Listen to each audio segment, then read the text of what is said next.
வணக்கம். சற்று முன் வெளியான முக்கிய அறிவிப்பின்படி பொதுமக்கள் அனைவரும் பொங்கல் பண்டிகை சிறப்பாக கொண்டாடும் விதமாக ரேஷன் அட்டைக்கு பொங்கல் பரிசு தொகுப்பு மற்றும் ரொக்கப்பணம் வழங்குவது குறித்து தற்போது முக்கியமான அறிவு ஒன்று வெளியாகியுள்ளது. மேலும் இந்த பரிசு தொகுப்பானது எந்தெந்த ரேஷன் அட்டைகளுக்கு வழங்கப்படும் என்பதை பற்றியும் மேலும் தமிழக அரசு முக்கியமான மகிழ்ச்சியான அறிவுகளை வெளியிட்டுள்ளது. இதை பத்தி விரிவாக நம்ம வீடியோல பார்க்க போறோம்.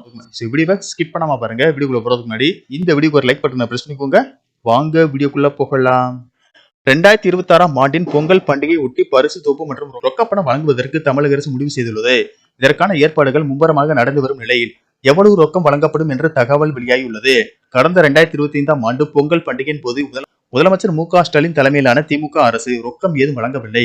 பச்சரிசி, சர்க்கரை, கரும்பு ஆகியவை அடங்கிய பரிசு தொகுப்பு மட்டுமே வழங்கப்பட்டது.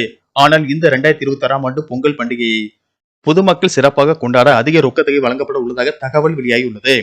ரொக்க தொகையை பொறுத்தவரை அரிசி ரேஷன் கார்டு வைத்திருக்கும் அனைத்து குடும்ப அட்டைதாரர்களுக்கும் ரூபாய் 5000 வழங்கப்படும் என்று முதலில் தகவல் வெளியானது. அதன் பிறகு 3000 ரூபாய் வழங்க முடிவு செய்யப்பட்டுள்ளது. தமிழகத்தில் மொத்தம் 2,27,00,000 ரேஷன் கார்டுகள் இருக்கின்றன. இதில் அரிசி ரேஷன் கார்டுகள் மட்டும் 2,22,00,000 என்று கூறப்படுகிறது. அப்படி பார்த்தால் ரூபாய் 6,600 கோடி நிதி ஒதுக்க வேண்டிய சூழல் வரும்.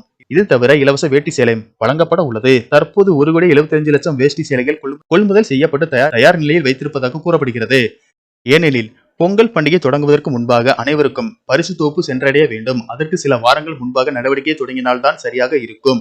நேற்றைய தினம் பொங்கல் பரிசு டோக்கன் அச்சிடும் பணிகள் மும்முரமாக நடந்து வருகிறது. முதல் நாளில் காலை 100 பேர், மாலை 100 பேர் எனவும் அதற்கடுத்த நாளில் 400 பேர் வீதம் பரிசு தொகுப்பு வழங்கும் வண்ணம் டோக்கன்கள் அச்சிடப்பட வேண்டும் என்று அறிவுறுத்தப்பட்டுள்ளது. இந்நிலையில் தமிழ்நாட்டில் பொங்கலை முன்னிட்டு பொங்கல் பரிசு தொகுப்பில் 1 கிலோ பச்சரிசி, 1 கிலோ சர்க்கரை மற்றும் 1 கரும்பு ஆகியவற்றை அடங்கிய தொகுப்பிற்கான நிதி ஒதுக்கீடு செய்து தமிழ்நாடு அரசு அரசாணை வெளியிட்டுள்ளது. ஆனால் அரசு ஊழியர்கள், பொருளில்லா அட்டை வைத்திருப்பவர்கள் உள்ளிட்டோருக்கு இந்த பொங்கல் பரிசு தொகுப்பு கிடைக்காது என்று கூறப்படுகிறது. ரொக்கப்பணம் குறித்த அறிவிப்பு முதலமைச்சர் மு.க.ஸ்டாலின் இன்று வெளியிடுவார் என்று தகவல்கள் தெரிவிக்கின்றன.